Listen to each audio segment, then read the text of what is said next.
오늘 본문 첫 22절의 말씀은 이튿날이라고 하는 단어로 시작하고 있습니다. 이튿날이라고 하는 그 단어를 국어 사전에 찾아보니까요, 어떤 일이 있는 그 다음 날이라고 그렇게 기록하고 있습니다. 그렇다면은 그 전날에 무슨 일이 일어났을까요?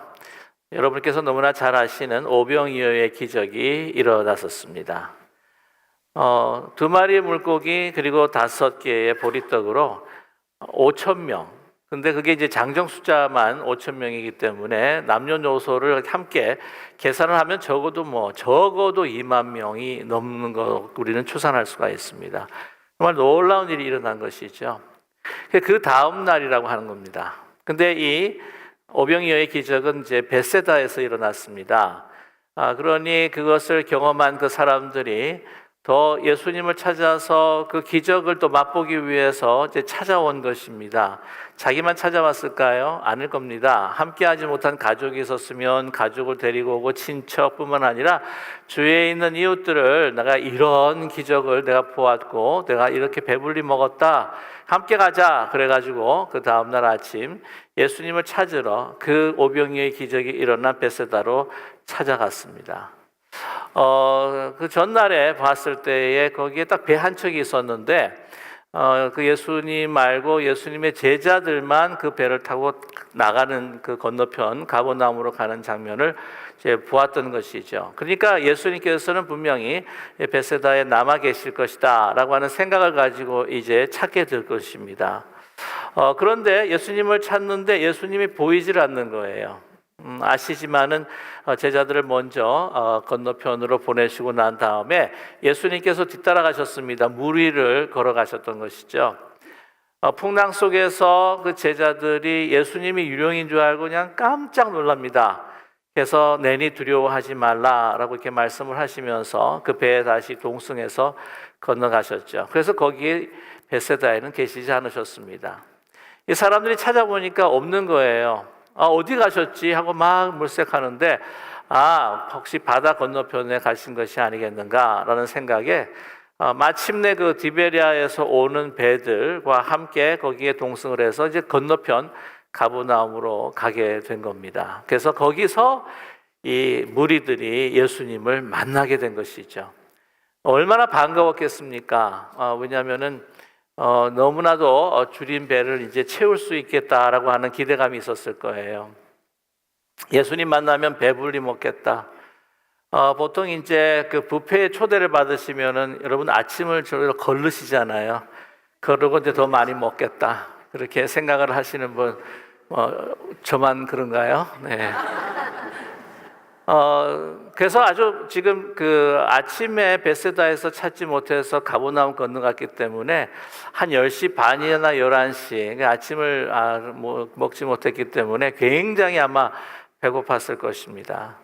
그래서 예수님을 가버나움에서 탁 만나자마자 얼마나 반가웠겠습니까? 그래서 이 반가운 모습을 오늘 본문에서 발견하게 되는데요. 오늘 25절의 말씀에 보면은 바다 건너편에서 만나 랍비여 언제 여기 오셨나이까 하니 예수님 벳세다에 계신 줄 알고 이렇게 막 찾았는데 안 계셔가지고는 막 찾다가 여기 가버나움에 와서 예수님 뵈니까 너무너무 반갑습니다 라고 하는 말이겠죠. 근데 이에 대해서 예수님께서 뭐라고 대답을 하시냐면은 26절의 말씀입니다. 예수께서 대답하여 이르시되 내가 진실로 진실로 너에게 이르노니 너희가 나를 찾는 것은 표적을 본 까닭이 아니요 떡을 먹고 배부른 까닭이다 라고 이렇게 말씀하셔요. 그렇게 반기는데 예수님의 대답은 굉장히 좀 냉담한 것 같습니다. 왜냐하면 예수님께서 그들의 마음의 동기 왜 나를 찾았는가 하는 까닭을 꿰뚫어 보고 있기 때문입니다.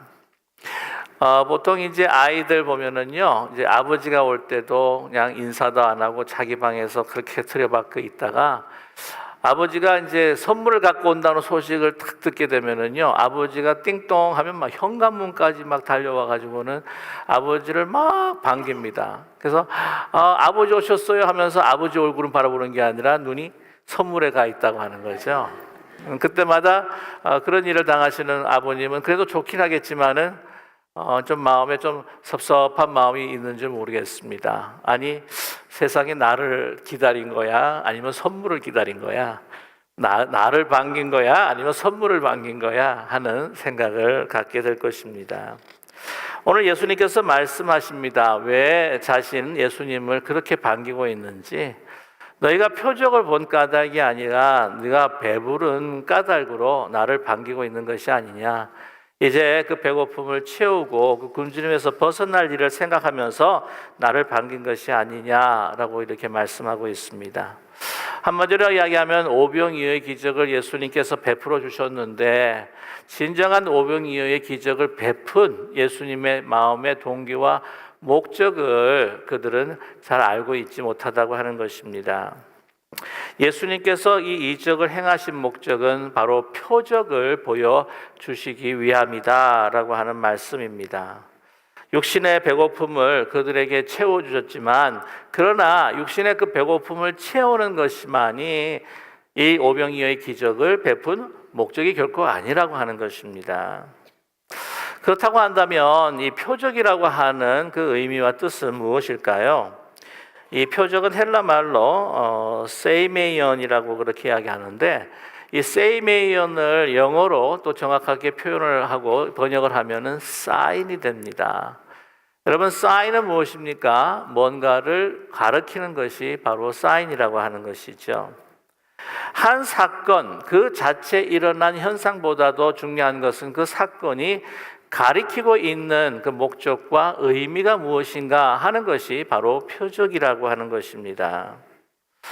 그래서 제가 우리 그 식당을 가든지 또 제가 또 집에서 차려주는 이제 그 밥을 새로 만든 밥 하면 이렇게 김이 싹 올라오지 않습니까?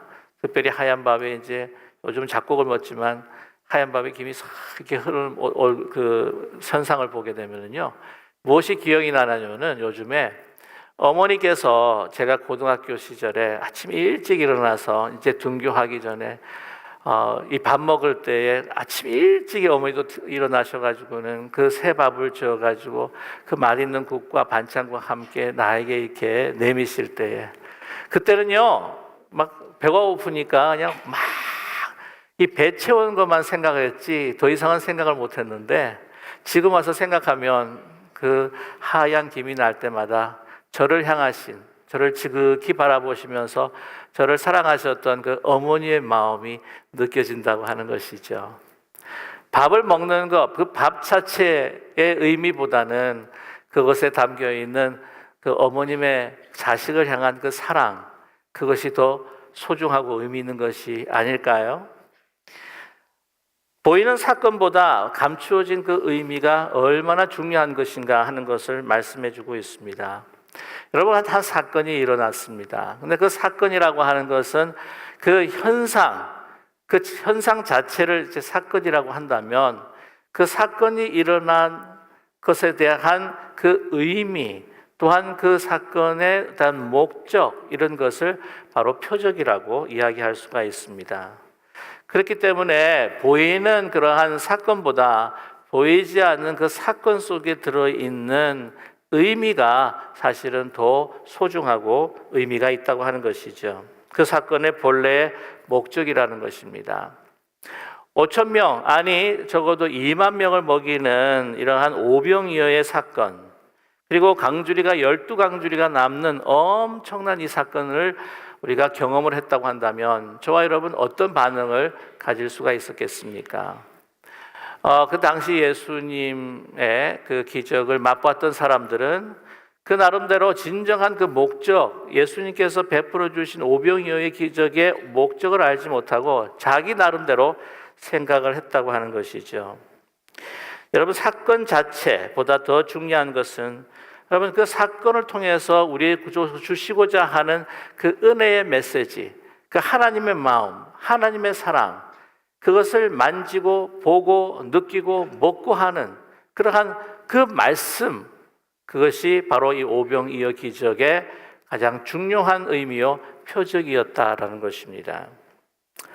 우리가 이러한 기적을 체험하게 된다면 너무나 놀랄 것입니다. 그 당시에 있는 사람들도 너무나 놀랐습니다. 그런데 그들이 어떻게 반응을 했는가? 오늘 요한복음 본문에 나와 있지 않지만 그 전에 보게 되면 6장 14절의 말씀을 보면 사람들의 반응을 살펴볼 수가 있습니다. 그 사람들이 예수께서 행하신 이 표적을 보고 말하되 이는 참으로 세상에 오실 그 선지자라 하더라 라고 이렇게 말합니다.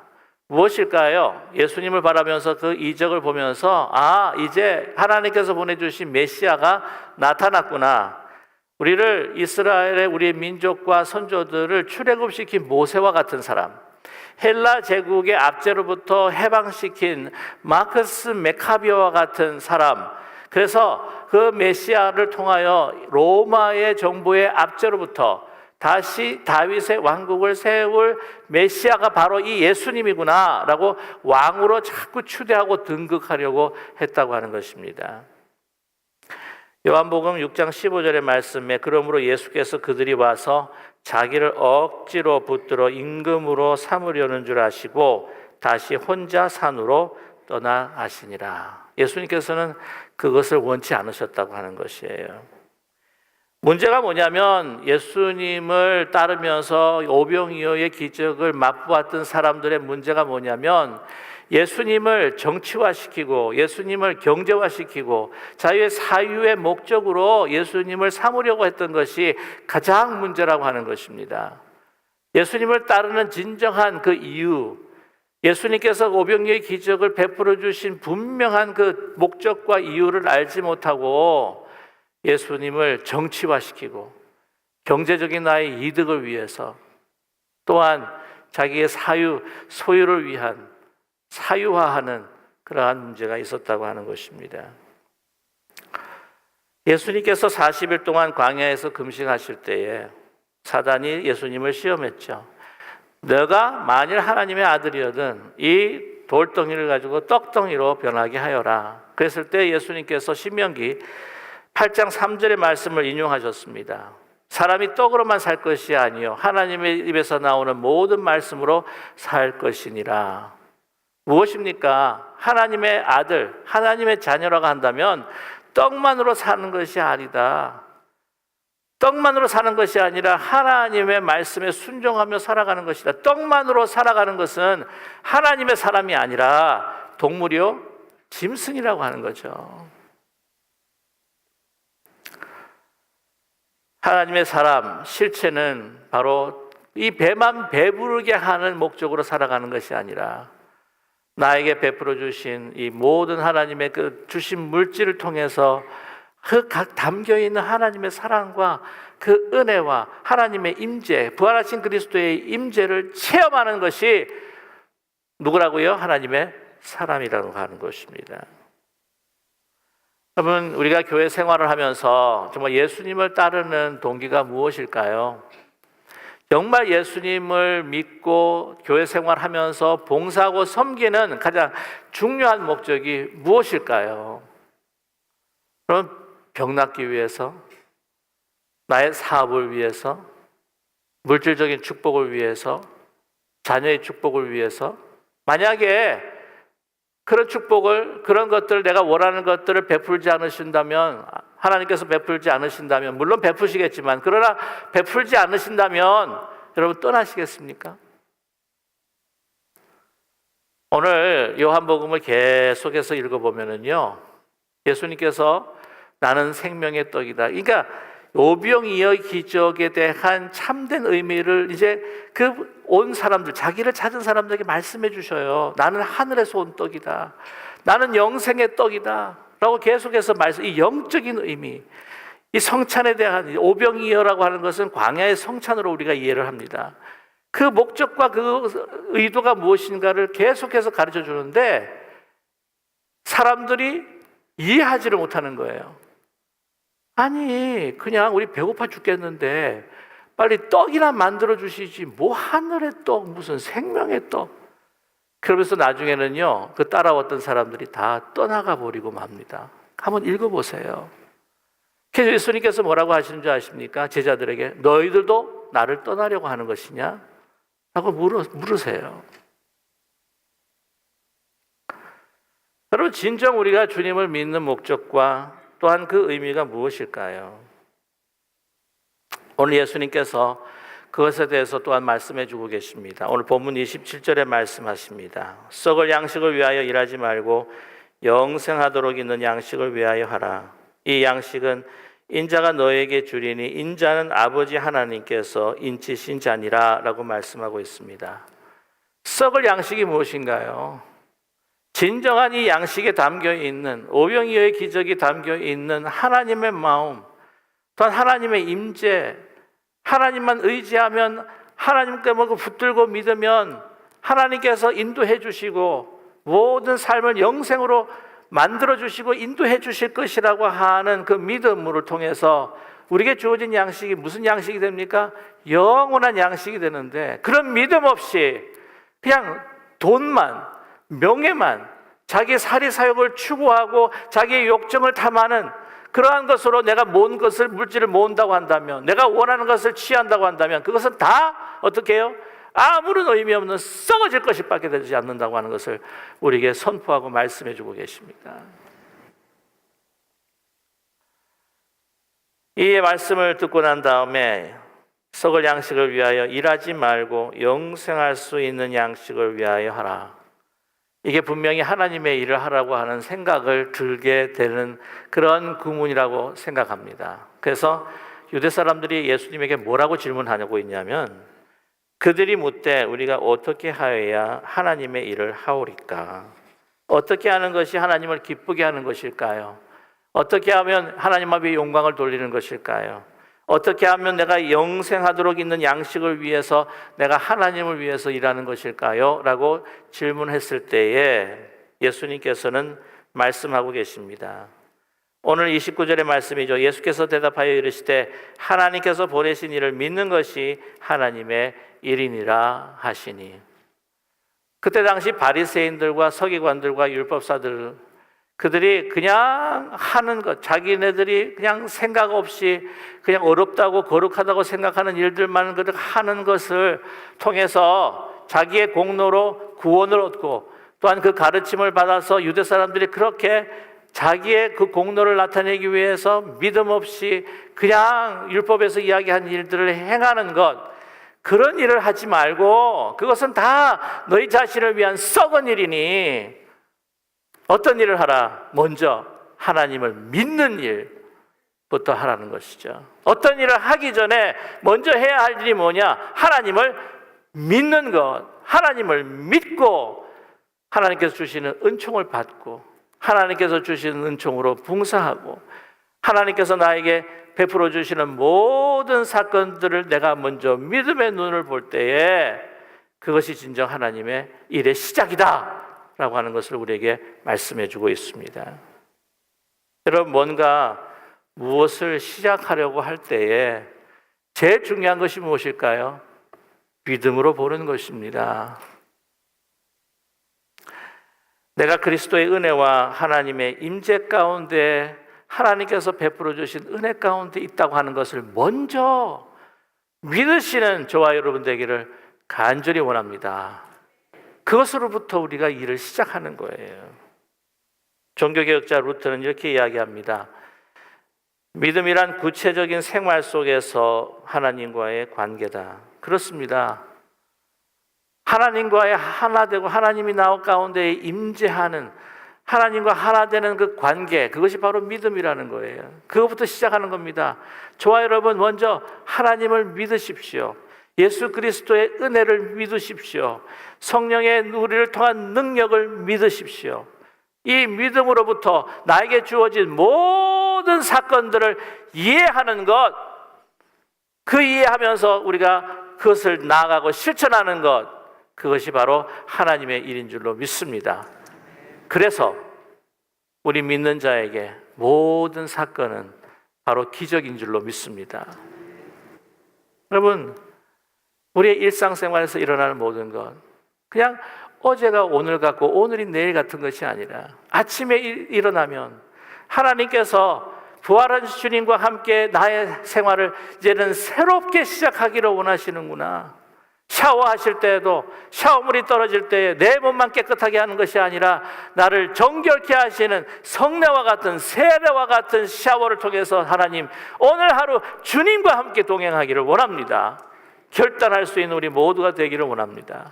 나에게 주어지는 그 밥 한 그릇이라고 할지라도 하나님의 사랑이 담겨 있는 것으로 바라볼 때에 모든 사건이 힘들고 고통스럽다 할지라도 또한 즐겁고 우리에게 기쁨을 준다고 할지라도 이 모든 사건 속에서 기적과 같이 하나님의 사랑과 하나님의 임재가 우리 가운데 임하다고 하는 것을 믿음의 눈으로 보시고,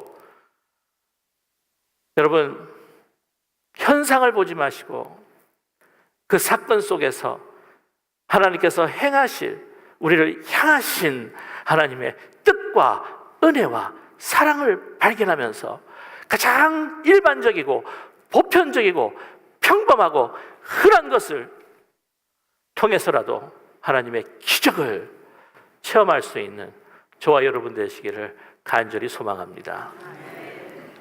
오늘 성찬을 베풉니다. 주님께서 베풀어 주십니다. 성찬이라고 하는 것은 성례라고 이야기합니다. 성례는 보이지 않는 하나님의 은혜를 보이게 해주시는 것이 바로 성례입니다. 저와 여러분, 너무나도 평범한 잔과 또한 떡입니다.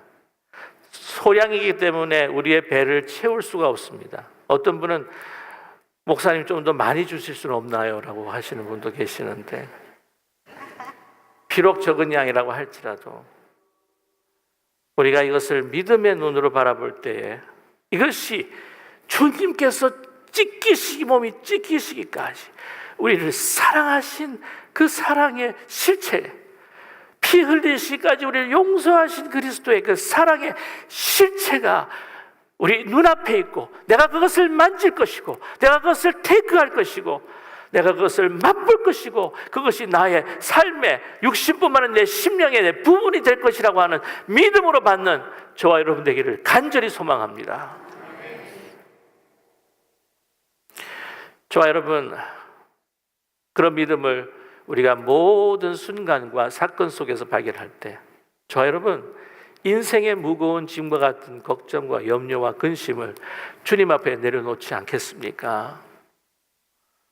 내가 예수님 외에, 뜻하신 그 목적 외에 나 자신을 위한 목적으로 주님을 따랐다고 한다면 그것이 얼마나 부질없는가 하는 것을, 얼마나 허무하고 얼마나 썩어질 것인가 하는 것을 여러분 우리가 체험하고 느끼지 않겠습니까? 오늘 이 시간 이 성찬을 함께 대하시면서 내가 무엇을 위해 살아야 할지, 내가 무엇을 위해서 주님을 믿는지, 또한 우리의 신정한 정체성이 무엇인지, 오늘 이 성찬을 통한 주의 사랑과 임재 속에서 우리가 깊이 주님과 함께 체험하며 또한 주님과 하나 되는 복된 시간이 되시기를 주님의 이름으로 간절히 축원합니다. 기도하겠습니다. 사랑의 하나님 아버지, 보이지 않는 하나님의 은혜를 너무나도 평범하고 보편적인 이 식탁을 통해서 우리는 맛보고자 합니다. 주의 성령께서 임하여 주시어서 거룩한 잔과 거룩한 떡이 되게 하여 주시옵소서. 우리에게 성령을 주셔서 그 믿음으로 보게 하여 주시옵소서. 예수 그리스도의 이름으로 기도드립니다. 아멘.